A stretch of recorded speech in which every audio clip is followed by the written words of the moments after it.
देखो प्रश्नावली 1.1 ना भैया, कह रहा क्वेश्चन निम्नलिखित संख्याओं का एचसीएफ ज्ञात करने के लिए यूक्लिड विभाजन एल्गोरिथम का प्रयोग कीजिए, है ना। यूक्लिड विभाजन क्या होता है? भाज्य बराबर भाजक गुणे भागफल और प्लस शेषफल। उसके नीचे लिख दीजिए शेषफल।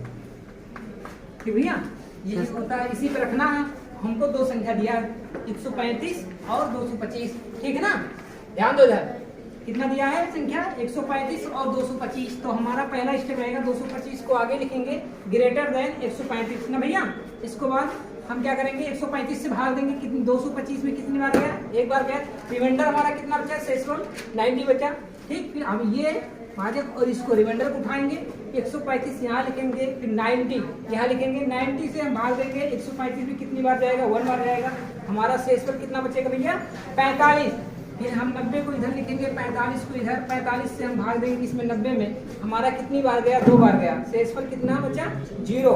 जब हमारा शेषफल 0 आ जाएगा, ठीक है, तो हमारा जो भाजक होगा यही हमारा क्या हो जाएगा? एचसीएफ, ठीक है ना। यहाँ लिख देंगे अतः एचसीएफ या मासा बराबर क्या हो जाएगा? 45। चेक कब तक करेंगे? जब तक रिमाइंडर 0 ना आ जाए, ठीक है। अभी यहाँ 0 नहीं आया होता तो हम 1-2 स्टेप और ले जाते, जब तक हमारा रिमाइंडर शेषफल 0 ना आ जाए। इसी तरीके से दूसरा क्वेश्चन है, हमारा संख्या दिया 196 और 38,220, है ना। बड़ी संख्या को आगे लिखेंगे, छोटी संख्या को पीछे लिखेंगे। ये कौन सा चिन्ह है? ग्रेटर देन, मतलब बड़ा चिन्ह, है ना। इसके बाद हम 196 से भाग देंगे 38,220 को, कितनी बार गया? 195 बार गया, है ना। ये देखो एक ही बार में क्या होगा? डिविजल हो गया। ठीक, यहाँ रिमाइंडर हो गया क्या? 0।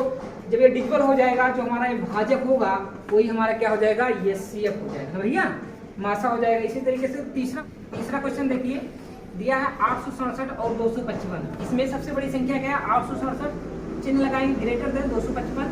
867 बराबर 255 से भाग देंगे, कितनी बार गया? 3 बार गया। हमारा रिमाइंडर शेषफल कितना आया? 102 आया। फिर हम भाजक और रिमाइंडर को एक तरफ करेंगे, 255 बराबर 102 से भाग देंगे, कितनी बार गया?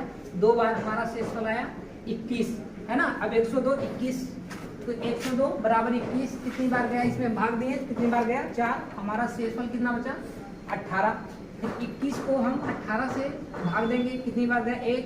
शेषफल हमारा उठाओ, यहाँ लिखो। फिर 3 से हम जो शेषफल आता है उससे हम भाग देते हैं ना। 3 से भाग दिए, कितनी बार गया? 6 बार गया। हमारा शेषफल कितना गया? 0। हमको शेषफल की तलाश रहती है, 0 आया। हमारा जो भाजक हो जाएगा यही हमारा क्या हो जाएगा बच्चा? एचसीएफ, है ना। यूक्लिड थ्योरम का यही मेथड है।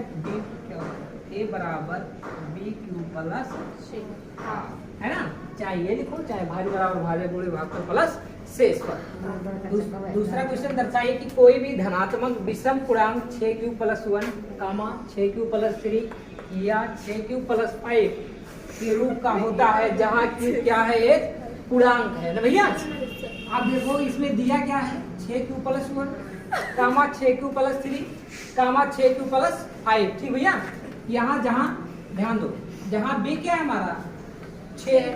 भाज्य बराबर भाजक क्या है हमारा? 6 है, ठीक है ना।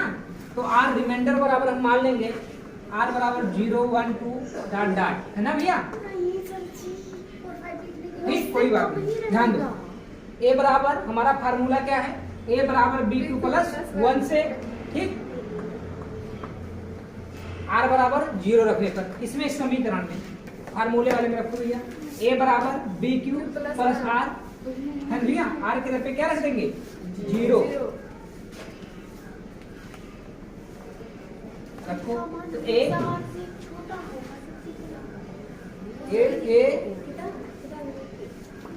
A बराबर 6Q + 0 हो जाएगा, ठीक। अब देखो A बराबर क्या निकला हमारा? 6Q निकला। ये समीकरण 1 हो गया।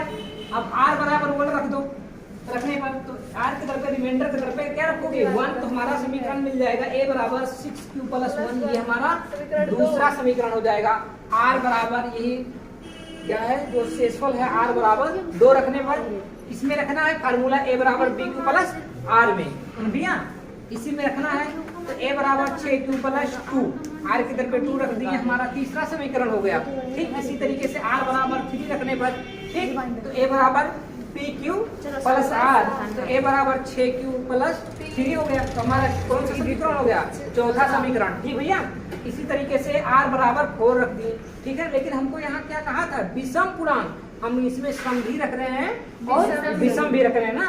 r बराबर 4 रखने पर तो हमारा वैल्यू कितना निकला भैया? a बराबर 6q प्लस 4, ये हमारा पांचवा समीकरण हो गया। r बराबर 5, ये विषम पूर्णांक है। r बराबर 5 रखने पर तो हमारा समीकरण क्या बन गया?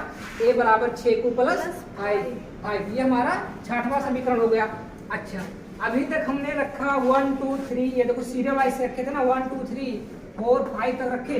अब देखो यहाँ 1 है विषम है, 3 क्या है? विषम है, 5 क्या है? विषम है। तो ये देखो 1 का कौन सा समीकरण बना? दूसरा है ना भैया। फिर ये हमारा बना तीसरा वाला, तीसरा। ये देखो r बराबर 3, ये भी विषम पूर्णांक है ना। r बराबर 5, ये भी हमारा विषम पूर्णांक है। तो हमारा समीकरण दूसरा और ये चौथा और छठवां से सिद्ध होता है क्या? 6q प्लस 1, 6q प्लस 3, ये 6q प्लस 1 5 क्या है? के रूप का होता है ना भैया। अच्छा, कौन सा नियम लगा यहाँ सिद्ध करने में? यूक्लिड विभाजन, ठीक है ना। इसी पे ये पूरा आएगा, है ना। एक ये हो सकता है 2-3 नंबर का आ भी सकता है, 2 या 3 नंबर का पूछ सकता है। एक साल नहीं तो दूसरे साल जरूर पूछता है। ठीक से तीसरा भैया, किसी परेड में 616 सदस्यों वाली एक सेना आर्मी, किसकी आर्मी भैया? सेना की आर्मी की टुकड़ी को 32 सदस्यों वाले एक आर्मी बैंड के पीछे मार्च करना है। ठीक भैया, दोनों समूहों को समान संख्या वाले स्तंभों में मार्च करना है। उन स्तंभों की अधिकतम संख्या क्या है जिसमें वो मार्च कर सकते हैं? हमको पकड़ना क्या भैया? अधिकतम संख्या। ठीक है ना। जब कभी स्टेटमेंट वाला क्वेश्चन मिले अधिकतम संख्या, यही अगर न्यूनतम संख्या होता तो उसका बदल जाता ना। यहाँ अधिकतम संख्या पूछा है, जब अधिकतम संख्या पूछेगा तो जो 2 नंबर दिए हैं उनका क्या करना है? एचसीएफ निकालना है। ठीक, अगर यही न्यूनतम संख्या बोला जाता तो क्या निकालते? लघुत्तम। ठीक है, एलसीएम निकालते। तो नंबर क्या भैया? कितने सदस्य हैं? 616 सदस्य हैं। ठीक भैया, और कितने टुकड़ियों में बांटना है? 32 सदस्यों में, है ना। तो ग्रेटर देन 616 ग्रेटर देन 32 हो जाएगा। ठीक, यहाँ क्या नियम लगेगा? Euclid theorem. चाहे यूक्लिड थ्योरम को लगा सकते हैं, इसको सब पूछा नहीं है कि यूक्लिड एल्गोरिथम लगाओ, है ना। तो इसमें चाहे यूक्लिड लगा दो और चाहे क्या लगा दो? अभाज्य गुणनखंड विधि, ठीक है ना, उससे भी लगा सकते हो। ठीक, उससे भी आ जाएगा। जब कहेगा कि यूक्लिड थ्योरम से लगाओ तभी लगाना, नहीं तो अगले विधि से भी लगा सकते हो। ठीक, तो 616 ग्रेटर देन 32, ग्रेटर देन को हटाओ, 32 बराबर हो जाएगा। 32 से भाग गए, कितनी बार गया? 19 बार गया। शेषफल हमारा कितना बचा? 8 बचा, है ना भैया। ये जो भाजक उठाओ, यहाँ रखो 32 और फिर हमारा रिमाइंडर जो 8 है उससे भाग दो। 8 से भाग दिए, कितनी बार गया? 4 बार गया। हमारा रिमाइंडर कितना है? शेषफल 0 आ गया। अच्छा, शेषफल को 0 कौन किया? 8 रिमाइंडर किया ना, तो यही क्या हो जाएगा भैया?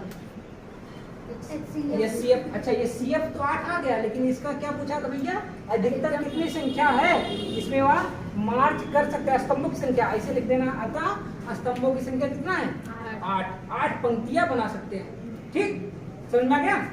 इसी तरीके से ये भी क्वेश्चन देखिए, एक विद्यालय के बच्चों की कुल जनसंख्या कितनी भैया? 540 है।